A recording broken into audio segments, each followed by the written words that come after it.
నమస్తే, welcome to genius global. నేను గణేష్. 50,000 ఇస్తేనే ఇందిరమ్మ ఇల్లు. ఇక ఒక వార్త వచ్చింది నమస్తే తెలంగాణలో. కాంగ్రెస్ నాయకులు డబ్బులు వసూలు చేస్తున్నారు, డబ్బులు ఇవ్వలేదని పేర్లు తీసేస్తుండ్రు. ఇక చూడు, అంటే ఇందిరమ్మ ఇళ్ళకు సంబంధించి ఇక తెలంగాణలో పేదోళ్ళకి వస్తాయి అంటారు, కానీ గిట్లా ఉంటే పేదోళ్ళకి వస్తాను. ఏంటిది అంటే 50,000 ఇస్తేనే ఇందిరమ్మ ఇల్లు శాంక్షన్ చేస్తారట అని చెప్పి ఇగో ఇక్కడ ఏడు జరుగుతుంది అంటే ఇది చంద్రకొండ అట, ఇది భద్రాద్రి కొత్తగూడెం. అసలు ఏం జరిగిందనే దాని మీద మనం ఒకసారి అనాలిసిస్ చేద్దాం. పేదలను కాదని పెద్దోళ్లకు ఇండ్లు ఎట్లా ఇస్తారు? లబ్ధిదారులు జాబితాలో అత్యధికులు అనర్హులే. భద్రాద్రి జిల్లా గుర్రెంగూడెంలో బగ్గుమన్న నిరుపేదలు రోడ్డుపై రాస్తా రోకో, పోలీసుల జోక్యంతో విరమణ. విచారణకు వచ్చిన ప్రత్యేక అధికారికి గ్రామస్తుల ఫిర్యాదు, వారితో వాగ్వాదానికి దిగిన అధికార పార్టీ నాయకులు. ఇక చూడు, అలా ఇందిరమ్మ ఇల్లు నిరుపేదోనికి రావాల్సింది, కానీ అనర్హులకు ఎట్లు ఇస్తారు అన్నందుకు ఇగో వాగ్వాదాన్ని ఇరిగట ఈ అధికార పార్టీ నాయకులట. అసలు ఏంటిదో తిన్న చూద్దాం. కాంగ్రెస్ వాళ్ళు వేధింపులు భరించలేక వెళ్ళిపోయా, అనర్హులకు ఇండ్లు ఇవ్వాలని దౌర్జన్యం, బానిసలా చెప్పినట్టు చేయాలని ఒత్తిడి, కలెక్టర్కు ఫిర్యాదు చేసిన లాభం లేదు. జీపీ కార్యదర్శి ప్రియాంక ఆవేదనట. లాస్ట్కు గజుడి కార్యదర్శులను కూడా ఒత్తిడి తీసుకొస్తూ ఉన్నారు. మేము ఎవరి పేరు చెప్తే వాళ్ళకి ఇందిరమ్మ ఇల్లు ఇవ్వాలి అని చెప్పి ఒత్తిడి తీసుకొస్తూ ఉన్నారట. ఇక ఇందిరమ్మ ఇండ్ల ఎంపిక జాబితాపై నిలదీత. మంచిర్యాల జిల్లాలో సుద్దాల గ్రామంలో కార్యదర్శిని ప్రశ్నించిన స్థానికులు. ఇక చూడు గిట్లున్నది కదా. పేదలకు మంజూరు చేస్తామంటూ ప్రభుత్వం చెప్తున్న ఇందిరమ్మ ఇండ్లను అధికార పార్టీ నాయకులు పెద్దోళ్లకు అమ్ముకుంటున్నారని భద్రాద్రి జిల్లా చంద్రకొండ మండలం గుర్రెంగూడెంలో గ్రామస్తులు ఆరోపించారు.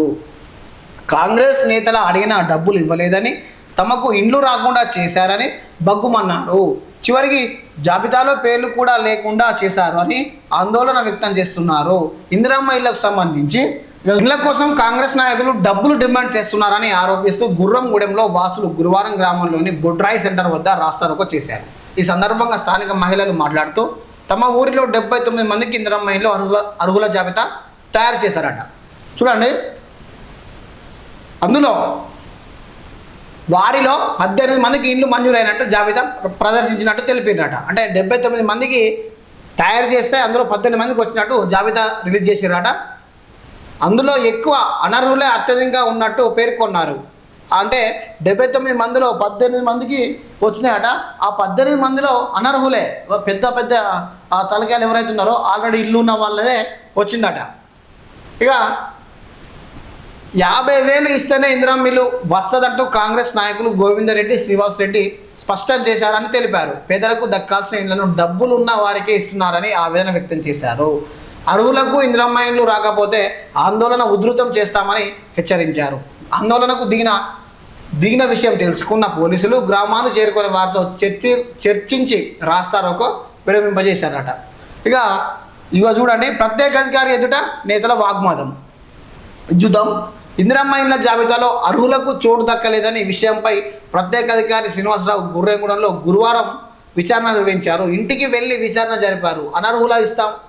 అనర్హులకు ఇస్తానారని, డబ్బులు డిమాండ్ చేస్తున్నారని వారు ఫిర్యాదు చేశారు. దీంతో సదరు ప్రత్యేక అధికారి ఎదుటే గ్రామస్తులు అధికార పార్టీ నాయకుల తీవ్ర వాగ్వాదానికి దిగారు. అక్కడ స్వల్ప ఉద్రిక్తత వాతావరణం నెలకొనడంతో సదరు అధికారికి తిరిగి వెళ్ళిపోయారట. ఎవరు? ప్రత్యేక అధికారి. ఇందిరమ్మలకు సంబంధించి ఒక ప్రత్యేక అధికారి నియమించారు కదా, ఆయనతోని అనర్హులకే ఇల్లు ఇస్తున్నారు, అర్హులకు ఇవ్వట్లేదు అని చెప్పి వాగ్వాదం దిగిన తర్వాత అక్కడి నుంచి వెళ్ళిపోయిందట. ఇక గొడవ సర్దుమన్నాక ఆయన జాబితా పరిశీలిస్తామని చెప్పిండట. ఇందిరమ్మ ఇండ్ల అర్హుల జాబితాను పరిశీలిస్తూ విచారణ చేస్తున్న సమయంలో గుర్రెంగూడెంలో గొడవలు జరిగాయి. దీంతో విచారణ నిలిపివేశాం. గ్రామంలో గొడవలు సర్దుమనిగాక తర్వాత అర్హుల జాబితా పరిశీలిస్తాం. డబ్బులు వసూలుపై మాకు లిఖితపూర్వకంగా ఫిర్యాదులు అందలేదు. ఫిర్యాదు చేస్తే విచారణ చేస్తాం. ఇక చూడు, ఈయన మాట్లాడరా చూడు. ఇక్కడ ఒక ఇద్దరు 50,000 ఇచ్చిన ఇందిరమ్మ ఇల్లు ఇస్తాము అని చెప్పి కరాఖండి చెప్తా ఉంటే ఈయనేమంటున్నాడు, మాకు లిఖితపూర్వకంగా ఏం రాలేదు అని చెప్పి ఉన్నాడు. అంటే చూడు, ఇక ఎంత ఒత్తిడి ఉందో దీనిపైన. ఇక ఇక్కడ ఒక 2-3 రైతులు చెప్తా ఉన్నారు. ఇక రైతులు ఏమని చెప్తా ఉన్నారో ఒకసారి చూసే ప్రయత్నం చేద్దాం.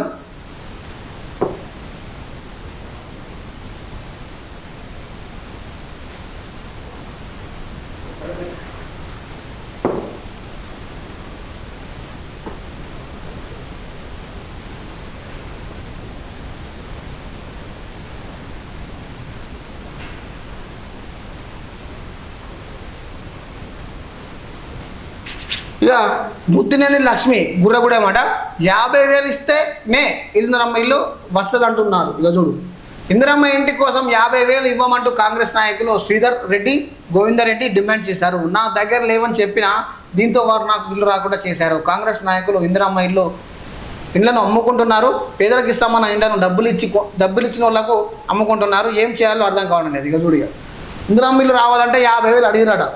50,000 అడిగితే నా దగ్గర లేవు, నేను ఇవ్వలేను అంటే పేరు తీసేసిరట. ఇక డబ్బులు ఇవ్వలేదని రానివ్వలేదు. ఇగో చూడిగా పద్దం సుశీలట గుర్రగూడెం. ఇందిరమ్మ ఇండ్ల సర్వే చేసినప్పుడు అర్హుల జాబితాలో నా పేరు ఉంది, కానీ ఫైనల్ జాబితాలో నా పేరు రాకుండా చేశారు. పెద్ద వాళ్ళకే ఇందిరమ్మ ఇండ్ల జాబితాలో పేర్లను రాసుకున్నారు. కాంగ్రెస్ నాయకులు శ్రీధర్ రెడ్డి, గోవిందర్ రెడ్డి డబ్బులు అడిగితే నేను ఇవ్వలేదు, అందుకే నాకు ఇల్లు రాకుండా చేశారు. నాకు ఇల్లు వచ్చేలా చేయండి సార్. చూడండి, డబ్బులు ఇవ్వలేదని యాక్చువల్గా పేరు వచ్చిందట, కానీ డబ్బులు ఇవ్వలే అని చెప్పి తీసేసారట. చూడిగా వాళ్ళు ఒక 50,000 డిమాండ్ చేసారట. 50,000 ఇస్తే నీకు పేరు వస్తుంది అని చెప్పారట. ఇక మన లేవని చెప్పిన తర్వాత కథ పేరు లేపేసారు. ఇక 60,000 అడిగారు. ఈవెన్ 60,000 అడిగిరట. చీమల కవిత గుర్రగూడెం అన్నమాట. 60,000 అడిగినట్టు ఏమని చూడిగా ఎట్లున్నది కథ.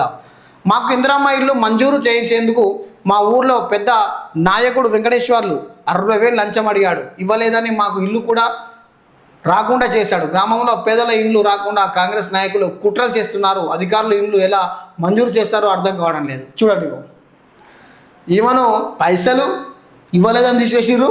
ఈమెను పైసలు ఇస్తేనే ఇల్లు ఇస్తాం అని చెప్పారు. ఇక ఈమెకు 60,000 ఏకంగా 60,000 అడిగిరట. 60,000 అడిగి ఏకంగా మొత్తం లేపేసే ప్రయత్నం చేసిరట. ఇక ఇంకో కాడ కూడా వీళ్ళకు కాంగ్రెస్ వల్ల వేధింపులు భరించలేక వెళ్ళిపోయాట. ఇక చూడు, జీపీ కార్యదర్శి ఏమంటున్నదంటే అనర్హులకు ఇందిరమ్మ ఇండ్లు ఇవ్వాలని దౌర్జన్యం చేసిండ్రు. చూడండి, అనర్హులకు ఇవ్వాలి అంటే అనర్హులు మీన్స్ ఎవరు అంటే వాళ్ళు, ఆ నాయకులు ఎవరైతే పేర్లు చెప్తారో, వాళ్ళకు ఎవరైతే డబ్బులు ఇస్తారో వాళ్ళ పేర్లు ఇవ్వాలని చెప్పి ప్రెజర్ పెట్టిరట.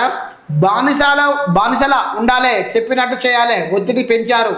ఇక చూడు, జీబీ కార్యదర్శిని బానిస లెక్క ఉండాలి అని చెప్పి ఒత్తిడి పెంచి మరి ఇందిరమ్మ ఇల్లు ఇచ్చే ప్రయత్నం చేస్తున్నారట. ఇక కలెక్టర్ ఫిర్యాదు చేసిన ఫలితం లేకుండా పోయింది. ఇక చూడు, ఇక అబ్బా, కలెక్టర్కు ఫిర్యాదు చేసినా కూడా వాళ్ళు పట్టించుకోలేని పరిస్థితి అట. చూడు, ఎంత ప్రెజర్ ఉందో తమ పైన. బద్దనపల్లి పంచాయతీ కార్యదర్శి ప్రియాంక ఆవదేవన విలేకరులతో మాట్లాడుతూ బద్దనపల్లి పంచాయతీ కార్యదర్శి ప్రియాంక చెప్తూ, మేం చెప్పినట్టే చేయాలి, మాకు బానిసలా ఉండాలి అన్నంత కాంగ్రెస్ నేతలు చేసి వేధింపులను భరించలేక నేను రాజీనామా పత్రాలను ఎంపీఓకు వాట్సాప్ పంపించి వెళ్ళిపోయినా. చూడిగా ఆ బాధ భరించలేకనే మేము చెప్పినట్టే వినాలే, లేకపోతే నువ్వు నడవది, ఏం నడవది, మాదే అంత రాజ్యం, మేం పేలిచ్చినాకే ఇందిరమ్మ ఇల్లు రావాలి అని చెప్పి ప్రెజర్ పెడితే లాస్ట్కు కార్యదర్శి కూడా రాజీనామా చేసిందట అప్పటిదప్పుడు. ఇది ఎక్కడ అంటే రాజన్న సిరిసిల్లలో తంగళ్ళపల్లి మండలం బద్దెనపల్లి గ్రామ పంచాయతీ కార్యదర్శి మంత్రి ప్రియాంక ఆవేదన వ్యక్తం చేసిందట. ఈ నెల 21న ఆమె అదృశ్యమైన వార్తలు రాగా తిరుపతి ప్రాంతంలో ఆచూకీ లభించింది. తండ్రి రాజేశం కుటుంబ సభ్యులతో కలిసి బుధవారం రాత్రి క్షేమంగా ఇంటికి చేరింది. గురువారం రాజన్న సిరిసిల్ల జిల్లాలో ఎస్పీ మహేష్ బి గీతను కలిసి తన గోడు వెళ్ళబోసుకుంది. తాను పడిన ఇబ్బందులను వివరించింది. అనంతరం సిరిసిల్ల పోలీస్ స్టేషన్లో తనకు వేధించిన కోదాది మల్లేష్, గుగ్గిళ్ళ శ్రీకాంత్, అభినయ్ కొమిర రాజుపై లిఖితపూర్వకంగా ఫిర్యాదు చేసింది. అనంతరం విలేకరులతో ఆమె మాట్లాడింది. నేను బద్దెనపల్లి గ్రామ పంచాయతీ కార్యదర్శిగా 20 నెలలు పనిచేస్తున్న గ్రామంలో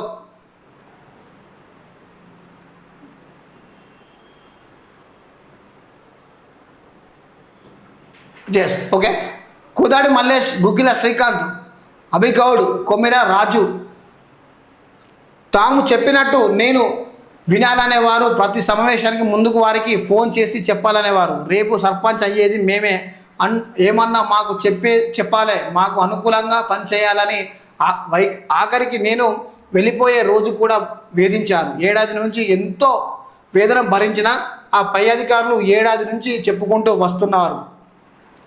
మద్దతు ఇవ్వలేదు. 3 సార్లు కలెక్టర్ను కలిసిన అయినా ఫలితం లేకపోయింది. ఇందిరమ్మ ఇండ్ల కమిటీలోనూ సభ్యులు అనర్హులకు ఇండ్లు మంజూరు చేయాలని ఒత్తిడి చేశారు. ఒత్తిడి భరించలేక ఇల్లు విడిచి వెళ్దామని నిర్ణయించుకొని తిరుపతికి వెళ్ళిపోయా. మా వాళ్ళు ట్రేస్ చేసి పట్టుకొచ్చారు. భవిష్యత్తులో కుటుంబ సభ్యులతో చర్చించి నిర్ణయం తీసుకుంటానని ప్రియాంక చెప్పింది. గజులు ఒక కొందరు నాయకులు ఒక కార్యదర్శిని పట్టుకొని మేమేం చెప్తే అదే చేయాలని చెప్పి, మేము రాబోయే సర్పంచ్లం మేమే, ఎంపీటీసీలం మేమే, జడ్పీసీలం మేమే, మొత్తం మాదే, మేము ఏం చెప్తున్నా నువ్వు చేయాలి అని చెప్పి ఇదిగో ఒక అమ్మాయి కార్యదర్శిని నానా బాధలు పెడుతుందట. డైరెక్ట్ ఆ బాధలు భరించలేక వెళ్ళిపోయిందట. తిరుపతికి పోయి ఈ బాధలతరా బాబు నాకు అని చెప్పి వెళ్ళిపోతే మళ్ళీ వాటికి వచ్చి మళ్ళీ వేధిస్తారట. ఇక చూడు గట్లున్నది కథ. అది ఏం ప్రభుత్వమో ఏందో కూడా అర్థం కాని పొజిషన్. ఏదేమైనా ఈ ఇందిరా మిల్లు పేదోళ్ళకు రావాలి. మీరు ప్రతి ఒక్కరు ఫైట్ చేయండి. నాకు ఇందిరమ్మ ఇల్లు ఎందుకు రాలేదు, నేను ఎందుకు అర్హుని కాదు అని చెప్పి డైరెక్ట్ మీరు క్వశ్చన్ చేయండి, తప్పలేదు. మీకు ఇందిరమ్మ ఇల్లు మీరు అర్హులని భావించినప్పుడు క్వశ్చన్ చేయరి. ఏ నాయకుడు వచ్చినా క్వశ్చన్ చేయరి. ప్రభుత్వం ఏమంటున్నది, అత్యంత పేదలకే ఇందిరమ్మ ఇల్లు ఇవ్వాలి అని చెప్పి అంటున్నది. కానీ ఈ చోటామోటా నాయకులు డబ్బుల కోసం ఇవ్వని పేర్లు పడితే వాని పేర్లు ఇచ్చి డబ్బులు దంచుకునే ప్రయత్నం చేస్తూ ఉన్నారు. మీరు ఏ నాయకుడన్నా వచ్చి మేము పేర్లు ఇచ్చిన వాడికి రావాలి అని చెప్తే తిరగబడి ఎల్లగొట్టింది. ఏదేమైనా గిట్లున్నది ఇందిరా మిల్లుకు సంబంధించిన ముచ్చట. చూస్తూనే ఉండండి జీనియస్ గ్లోబల్.